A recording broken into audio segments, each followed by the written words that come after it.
আরে পুশ-আপ শিখবেন? আসুন পুশ-আপ শিখ। আসসালামু আলাইকুম, ওয়েলকাম টু শিশির ফিট।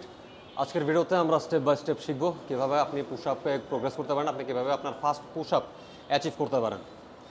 তো ফার্স্ট অফ অল আপনি যদি অনেক বেশি ওভারওয়েট হয়ে থাকেন, আপনি আগে ট্রাই করেন আপনার ওয়েট কমানোর, নয়তো আপনার জয়েন্টের উপরে প্রেশার পড়বে। তো সেটা আপনাকে বেনিফিটের চেয়ে আপনার ক্ষতি একটু বেশি করবে। সো আপনি যদি মডারেট ওয়েটের হয়ে থাকেন তো চলেন, ফার্স্ট স্টেপ হচ্ছে আপনি নি পুশ-আপটা শিখবেন। নি পুশ-আপের জন্য ফার্স্টে যদি আপনি না পারেন, জাস্ট এই পজিশনে আসবেন, স্লোলি ডাউন করবেন, স্লো। এরপরে হাঁটুর সাপোর্ট নিয়ে উঠে যাবেন। সেমভাবে আবার স্লোলি ডাউনে যাবেন, হাঁটুর সাপোর্ট নিয়ে উঠবেন। এইভাবে যদি আপনি 10 থেকে 12টা নি পুশ-আপ, নি সাপোর্টেড পুশ-আপ যদি আপনি শিখে যান, দেন আপনি ট্রাই করবেন কীভাবে আপনি প্রপার একটা নি পুশ-আপে যাইতে। আসেন ট্রাই করি। সেমভাবে ডু দিস অ্যান্ড দিস। এটা এই তো ইজি। যদি আপনার এজ একটু বেশি হয়ে থাকে, আপনি যদি আপনার ওয়েট যদি একটু বেশি হয়ে থাকে, বা আপনি যদি ফিমেল হন, আপনার ফুল পুশ-আপে আপাতত যাওয়ার দরকার নেই। আপনি এই পুশ-আপটা, নি পুশ-আপটা আপনি কন্টিনিউ করেন।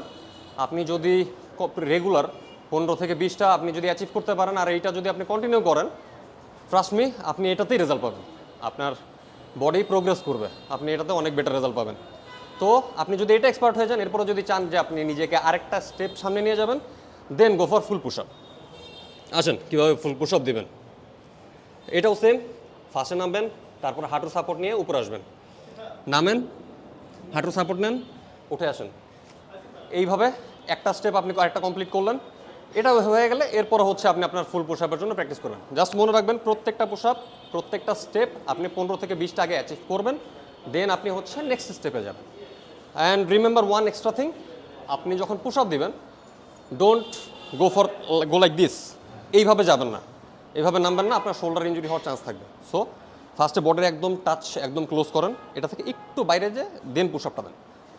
লাইক এই যে একদম বাইরের যে পুশ-আপটা দিচ্ছি, এটা দিবেন না। এটা দিলে আপনার শোল্ডারে ইনজুরি হওয়ার চান্স থাকতে পারে।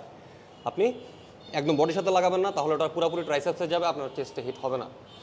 সো আপনি মাঝামাঝি রাখবেন। ওকে ওকে, আজকের জন্য এটুকুই। আসসালামু আলাইকুম, আবার দেখা হবে নেক্সট কোনো ভিডিওতে।